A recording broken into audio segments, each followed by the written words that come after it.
Hey, this is Coach Jordan Smothermon here. I'm going to talk to you today about the hinge lift, why we do it, and some common mistakes with it. Why we do the hinge lift is really just to train the posterior chain. The hinge lift is probably the best posterior chain movement, and it really works from the top of the neck all the way down to the very top of the calves.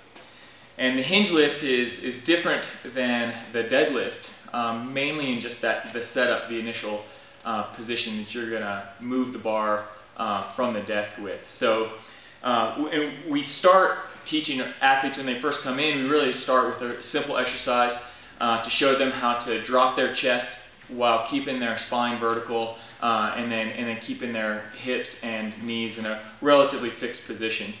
And that exercise is we'll just have them stand here with their hands across their chest, and then they'll just push their butt back. Just keep pushing your butt back, and your chest will drop while maintaining a neutral spine or a braced spine position. We'll have them work through a couple of examples like that before we load them up or put them on a bar or anything like that. Just making sure that they can push their butt back and they're not just keeping their butt tucked under them and pulling themselves down like this and flexing their spine. We really want the hips to be driving the movement as they move back, and then you're just going to keep your chest up but let it fall, as opposed to letting your chest go down like that. Now, the three most common mistakes with this are, first of all, starting out with a low butt, more of a deadlift position. Second of all, jerking from the deck, and then the last one is having too wide of feet on the pull. So with the hinge, your setup, when you get on the bar, your setup should look like this here. High butt, chest down, head in a neutral position. So the mistake is that athletes will start here or even down here. This is basically a deadlift. Now the deadlift is it's a great pulling movement. It helps really develop pulling muscles in the back, and yet it loads more of the quads rather than putting that load on the posterior chain. The hinge does both. It still works those pulling muscles in the back, and it also loads up the posterior chain. So whenever I lift the bar from the deck, from here, it's my hamstrings, butt, and low back that are doing the movement, as opposed to this, where it's my quads and butt that are doing the movement. So the pull muscles in my legs, my hamstrings, are really helping me get the bar off the deck. The second one is jerking it off of the deck. Athletes want to jerk it off the deck because things get heavy, if they're going faster with it, they think that they'll be able to move the weight. And it's counterintuitive to think that this is a really slow pull, but it is. It's a very slow pull off the deck. And jerking it off the deck actually puts you into some jeopardy because it loads up your low back, disproportionate to what it should be. So jerking off the deck looks like this. They'll get the setup here, and then if you listen here, you'll hear the bar kind of clack against the metal ring on the inside of the weight.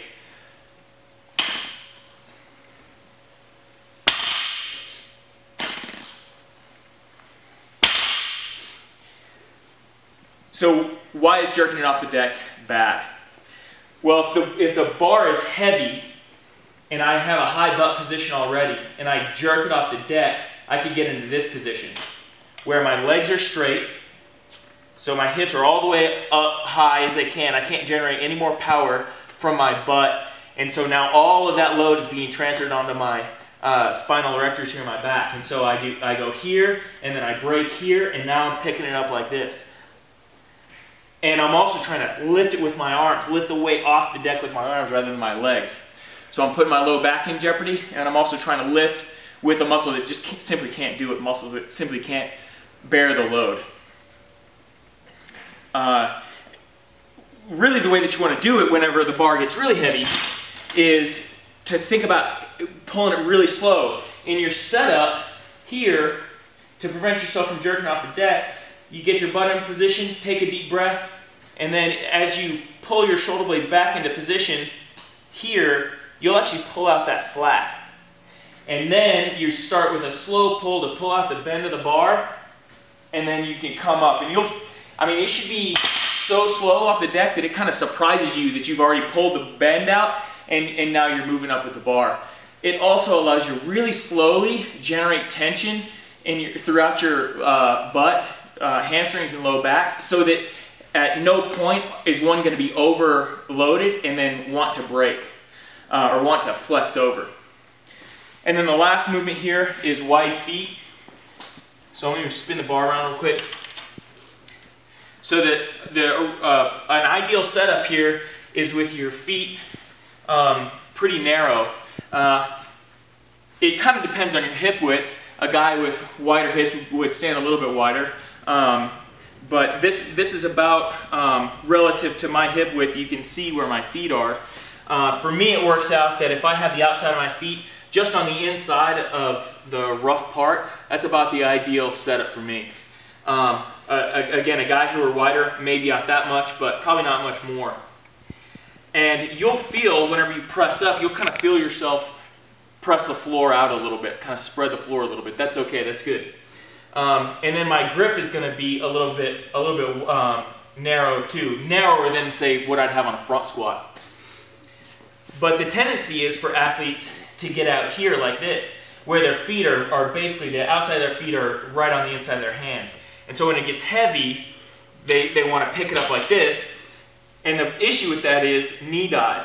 If it's heavy, then the first thing I want to do is dive my knees in like this, and now I'm picking it up like this, where I've got all these shear forces driving down right through the ground, through the connective tissues in my knee, rather than having my knees out, because I have a narrow foot position and all of those forces going down through the bones and into the arches of my feet. So again, just to recap real quick, the three common errors are a low butt, more of a deadlift position. Second, jerking it off of the deck rather than making a slow pull. And then third, having your feet too wide, which facilitates knee dive rather than a narrow foot position, which allows you yourself to get your knees out over your feet and over your bones.